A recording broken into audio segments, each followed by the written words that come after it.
Hello everyone, আজকে আমি তোমাদের সাথে শেয়ার করব একটা ভীষণই ইউনিক একটা পরোটা, এঁচোড়ের পরোটা। আর এটা আমি একদম সম্পূর্ণ নিরামিষ তৈরি করছি, পেঁয়াজ রসুন ছাড়া। তোমরা যে কোনো উপোসের দিনে এটাকে বানিয়ে ট্রাই করতে পারো। তাহলে রেসিপিটা শুরু করে দিচ্ছি। এঁচোড়গুলোকে আমি টুকরো করে কেটে ভালো করে আমি সেদ্ধ করে নিয়েছি। এটা একটুখানি নুন আর একটু সর্ষের তেল দিয়েছিলাম, যাতে এঁচোড়ের যে কষটা যেটা থাকে সেটা সম্পূর্ণভাবে চলে যায়। তো সেদ্ধ করে নিয়ে ভালো করে একদম সেদ্ধ করে নিতে হবে। তারপর এটাকে জল ছেঁকে নিয়ে ভালো করে এরমভাবে আমি ম্যাশ করে নেব। তোমরা চাইলে কিন্তু পেস্ট করেও নিতে পারো। আমি একটুখানি এরমভাবে হাতে করে ম্যাশ করছি, যাতে অল্প একটুখানি কিছু টুকরো থেকে যায়, যেটা পরোটার মধ্যে খুবই ভালো লাগবে। তো একটুখানি ক্রাঞ্চি রাখবো, যাতে পরোটাটার মধ্যে বোঝা যায় যে এটা এঁচোড়ের পরোটা হয়েছে। তো দেখো, এঁচোড়টা আমি ভালো করে ম্যাশ করে নিয়েছি। এবার পুরটা তৈরি করে নেব। কড়াতে দিয়ে দিচ্ছি একটুখানি সর্ষের তেল। বেশি দেব না, 2 থেকে 3 চামচ মতন সর্ষের তেল দিয়ে দেবো। এবার তেলটার মধ্যে দিয়ে দিচ্ছি আদা। আমি এখানে গ্রেট করে নিয়েছি, তোমরা চাইলে বেটেও দিতে পারো। 1 থেকে 1.5 চামচ মতন এখানে আমি আদা দিয়ে দিলাম। এবার আদাটাকে তেলের মধ্যে একটুখানি ভালো করে ভেজে নিতে হবে। আর এই পরোটাটা কিন্তু অবশ্যই সর্ষের তেলেই এই পুরটা তৈরি করতে হবে। সাদা তেলে করলে কিন্তু অতটা ভালো টেস্ট আসবে না। তো চেষ্টা করো সর্ষের তেলেই করতে। এবার আদাটা ভেজে নেওয়ার পরে মশলা দিয়ে দিচ্ছি হলুদ গুঁড়ো, লঙ্কার গুঁড়ো, সামান্য একটুখানি জিরে গুঁড়ো আর জল দিচ্ছি, যাতে মশলাটা জ্বলে না যায়। তো মশলাটাকে এবার খুব ভালো করে একটুখানি কষিয়ে নিতে হবে। তো তোমরা চাইলে আলাদা করে একটুখানি মশলাটা জলে গুলেও কিন্তু ব্যবহার করতে পারো। আর দিয়ে দিচ্ছি স্বাদ মতন নুন আর সামান্য একটুখানি চিনি। মশলাটাকে কিন্তু খুব ভালো করে এবার আমি কষিয়ে নেব। মিনিট 2-3 পরে দেখো, মশলা থেকে একদম তেল ছাড়তে শুরু করে দিয়েছে। এবার এই মশলাটার মধ্যে আমি এঁচোড়টা মিশিয়ে দেব। আমি কিন্তু এঁচোড়ের সাথে আলু ব্যবহার করছি না, সম্পূর্ণ এঁচোড়টা দিয়েই আমি কিন্তু এটা পুরটা তৈরি করে নেব। তো সেদ্ধ করে ম্যাশ করা এঁচোড়টা দিয়ে খুব ভালো করে মশলাটার সাথে মিশিয়ে নিতে হবে। আর একটুখানি এঁচোড়টাকে কষিয়ে নেব, যাতে এঁচোড়টার মধ্যেও পুরো মশলার টেস্টটা মিশে যায়। দেখো, এঁচোড়টা আমার ভালো করে মশলাটার সাথে মিশে গেছে। এবার এটার মধ্যে আমি দেব হচ্ছে ধনেপাতা আর কাঁচা লঙ্কা কুচি। আর দেব একটুখানি গরম মশলা গুঁড়ো 1/2 চামচ মতন। আর একটুখানি দিয়ে দেবো চাট মশলা বা আমচুর পাউডার, একটুখানি টক ভাবের জন্য। তোমরা একটুখানি অল্প করে লেবুর রসও এটার মধ্যে অ্যাড করতে পারো। আমচুরটা কিন্তু কোনোভাবেই স্কিপ করা যাবে না। এই আমচুরটাতেই কিন্তু পরোটার টেস্টটা একদম খুব ভালো আসবে। তো আমচুরটা কিন্তু কোনোভাবেই স্কিপ করা যাবে না। তো পুরটাকে এবার আমি নাবিয়ে ঠান্ডা করে নেব। আর এখানে নর্মাল যেরকম পরোটার ডো মাখা হয়, সেরকম আমি ময়দার ডো মেখে নিয়েছি। অল্প একটুখানি সাদা তেলের ময়ান দিয়ে একদম সফট করে ময়দাটাকে মেখে নিয়েছি।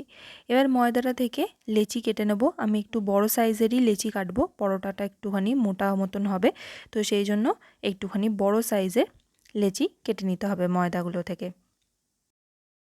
তো ময়দা থেকে আমি সবকটা লেচি আমি কেটে নিয়েছি একটুখানি বড় সাইজের। এবার এটার মধ্যে পুর ভরে নেব। তার জন্য একটা করে লেচি নিয়ে হাতে করে এরকম ভালো করে একদম গোল করে নেব। গোল করে নিয়ে আঙুলের সাহায্যে এইভাবে বাটির মতন তৈরি করতে হবে। তোমাদের যদি এরকম সমস্যা হয়, বাটি তৈরি করতে সমস্যা হয়, তাহলে একটুখানি বেলে নিতে পারো। বেলে এটাকে একটুখানি ফ্ল্যাট করে নিয়ে তারপর এটার মধ্যে চামচ ভর্তি করে পুর দিয়ে দিতে হবে। পুরটাও কিন্তু একটু বেশি পরিমাণেই দিতে হবে। লেচিটা যতটা সাইজের তার অর্ধেক পরিমাণ পুর কিন্তু এটার মধ্যে দিতে হবে। আর এইভাবে চামচে করে টিপে টিপে ভালো করে পুরটাকে ভর্তি করে দেবো। আর মুখটা সাইড থেকে তুলে নিয়ে মুখটাকে এইভাবে সিল করে ভালো করে পেঁচিয়ে দেবো, যাতে কোনোভাবেই ভেতর থেকে পুরটা বেরিয়ে না আসে। তো একবার এরমভাবে গোল করে পুর সবকটা লেচিকে পুর ভরে তৈরি করে নেব।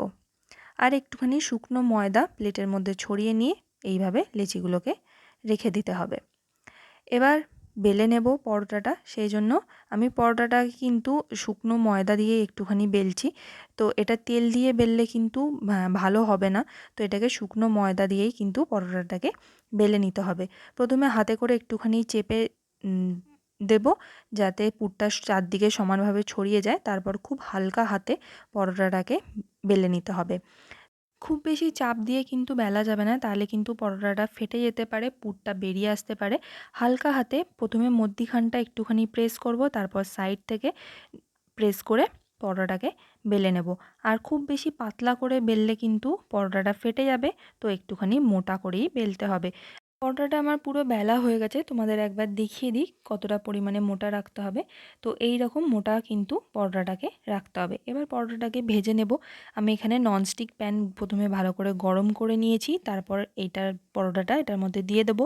আর শুকনো তাওয়ায় এটাকে উল্টে পাল্টে ভালো করে একটুখানি সেঁকে নিতে হবে।